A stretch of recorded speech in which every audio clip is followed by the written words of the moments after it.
do you guys feel about picking up on the point Ali said about how maybe the guy does the moves, the girl does the styling? Is that I pretty much 100% agree with that.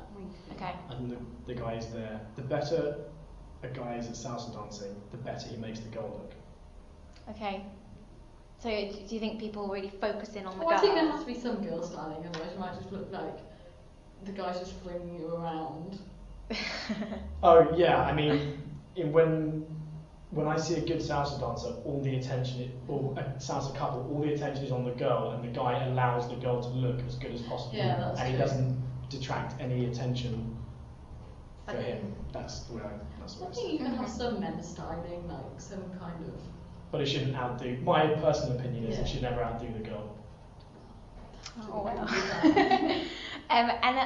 Do you feel like when you dance with your partner, and what you were saying about how it's really about the relationship, that the guy has to lead the girl and the girl needs to follow, and I think someone mentioned the pressure. Do you blend with different partners? So if you are dancing with someone, I suppose this is the guys, if you're dancing with a girl who's less experienced, do you adapt? And girls, do you feel, I don't know, if you're dancing with a beginner, you wouldn't do all these the different moves because you go back to your basic moves. Do you feel you adapt? Yes, you always adapt. You can't. If you dance with a beginner, then you don't want them to be intimidated and think, oh, what is she doing? What am I supposed to do to lead her from the girl's side? Actually, I think some girls even try to help the guy when he's a beginner and try to lead him a bit, and that's the worst thing they can do because they don't know. And also the guy, when I'm dancing with some girls, I realize what level they are, and I know if I can do like doubles or triples, which are more complicated moves, if I can do something a bit harder, if I can flick her hand and I know she was gonna follow my lead or something. I think it's okay to not lead a guy, but sometimes guys just kind of step, and you're like, okay, what are we doing? So not that you do them, but you have to lead yourself, kind of thing. But then, if they're a beginner and you're a bit more experienced, it would be the same kind of thing. It's like, hey, do you want to try this move? I'll kind of guide you through it, because otherwise guys don't learn either. It's all right for a guy to lead a girl and go, here's a move, this is how you do it, and then she'll pick it up. But then how are guys meant to learn new moves in freestyle? That is. I think that is helpful sometimes. Do you feel like you're quite dependent on a guy? So you're saying that sometimes you can't lead yourself. Do you feel like, for example, girls, do you feel like can you spin by yourself, or do you feel very dependent on the guy? Do you need force?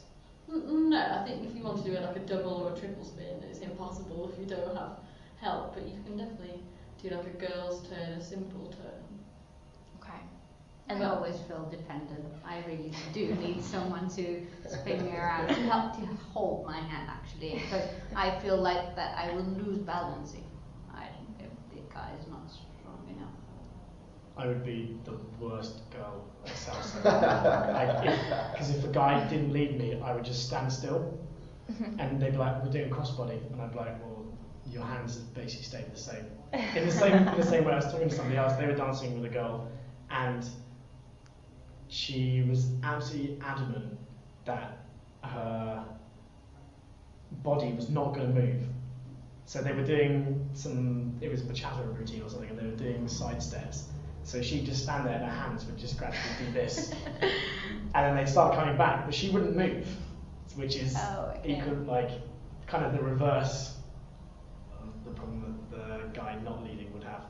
So do you think the girl should be adaptable and the guy should be forceful? I think the girls should be ruthless, and if the guy doesn't lead the move properly, they should be like, "What are you doing, you idiot?" The guy has to be adaptable, I think, when they're more experienced than the girl. Because sometimes, because they're leading, they just expect a girl to know what their hands mean, and then sometimes, especially when it's a complicated move, they don't lead it as well as they should. Just being aware of each other. It's a partnership. Do you think you have, when you're dancing, like in terms of what you're thinking, do you think you have different responsibilities? So that you're saying before, the girl is the one that everyone looks at, she looks beautiful, or do you think, you know, are the guys, are you thinking, oh, I need to do the next move, I need to plan this? We definitely have more different responsibilities. First of all, like the moves, the main closing moves. So if a girl just go to lots of salsa lessons and she completely forget about every single move she has learned, but she knows how to do it as soon as she gets into the move, it's fine. But the guy, he needs to know exactly how he's going to lead. And after he finishes the move, he needs to know what move he's going to do next.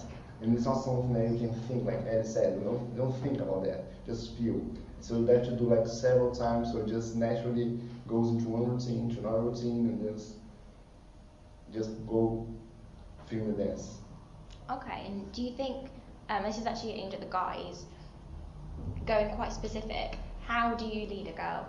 Is it, you know, some guys do it, I mean, this is just from my experience, some guys look, they literally like, and then I have to move over, or some guys pull me, some guys, you know, really, you force, like, is it pressure of the hands, or like, how do you make a girl move?